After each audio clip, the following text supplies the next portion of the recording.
Hi everyone. இப்போ தான் தக் லைஃப் படம் முடிச்சுட்டு வந்திருக்கோம். படம் எப்படி இருக்குன்றத எங்களோட ஃபேஸை பார்த்தே நீங்கள் கண்டுபிடிச்சிருக்கலாம். கிரிஷ், படம் எப்படி இருந்துச்சு? படம் டீசர் சொன்ன அதே கதை தான். ரங்கராஜ சக்தி வேலை கொள்றாங்களோ இல்லையோ ஏமா நம்மளை நல்லா வச்சு செஞ்சுருக்காங்க. ஆமாம் ஆமாம். படத்தோட பாசிட்டிவ் சைடுன்னு பார்த்தீங்கன்னா எஸ்டிஆரோட பெர்ஃபார்மன்ஸ் ஃபர்ஸ்ட் ஹாஃபில் ரொம்ப நல்லா இருந்துச்சு. செகண்ட் ஹாஃபில் சுத்தமாக ஆளையே காணும்.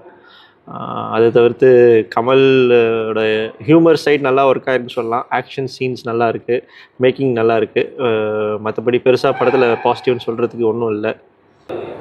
ஆண்டவரே, ஒரே ஒரு கோரிக்கை, இந்த லாங் ஹேரு, இந்த லாங் தாடி தயவு செஞ்சு இந்த மாதிரி கெட்டப்பில் மட்டும் வராதிங்க. அந்த இந்தியன் 2வோட வைபு வந்து வந்து போகுது, தாங்க முடியலை. சரி, அதெல்லாம் விடுங்க. படம் எப்படி இருக்குது? படம் நல்லா இல்லைன்னு சொல்லலை, ஆனால் நல்லா இருந்தால் நல்லா இருக்கும்னு தான் சொல்கிறோம். இந்த படத்துக்கு நாங்கள் கொடுக்குற ரேட்டிங் 5 out of 10. இந்த படம் பார்க்குறதும் பார்க்காததும் உங்களோட விருப்பம். நாங்கள் கண்டிப்பாக ரெக்கமெண்ட் பண்ண மாட்டோம். It's up to you. Thank you for வாட்சிங்.